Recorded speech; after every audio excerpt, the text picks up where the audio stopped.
In the heart of the desert, where the wind speaks in whispers and the sand remembers every step, there once lived a young shepherd named Santiago.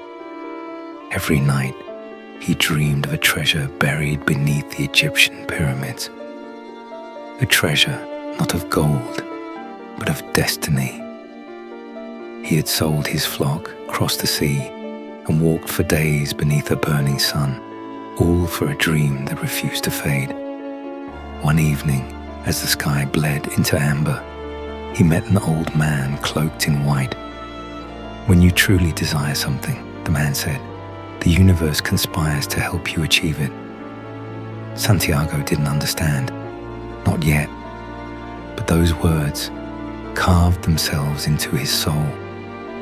The boy began to realize the real treasure might not lie beneath the sand, but within himself, and thus began his journey, not toward gold, but toward truth, faith, and the alchemy of the human heart. Days turned into weeks. The desert stretched endlessly, a golden ocean that swallowed sound and time alike. Santiago walked with blistered feet and a heart full of questions. Each night, he stared at the stars and wondered, had he been foolish to chase a dream born from sand and sleep? Then came the windstorm. It howled like an angry god tearing through the dunes. Santiago fell to his knees, covering his face. In that storm, he heard something, not with his ears, but with his soul. "The treasure you seek," the wind seemed to whisper, "is not ahead, but within." When the storm faded, silence returned, heavy but peaceful, and Santiago finally smiled. For the first time, he understood. The desert was not a barrier. It was a teacher, a place where dreams are tested and hearts are refined like gold.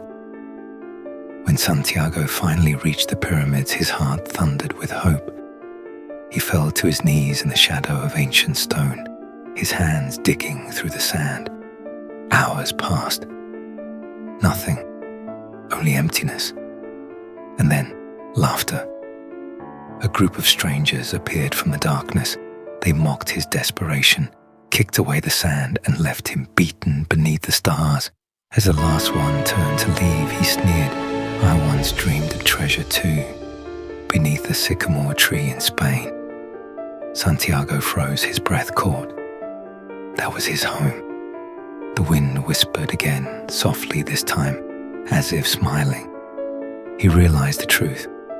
The treasure had been buried where his journey began, not gold, not jewels, but wisdom, faith, and the courage to dream. As dawn broke over the desert, Santiago laughed, not from joy or madness, but from the beautiful irony of it all. The boy who chased the horizon had finally found himself.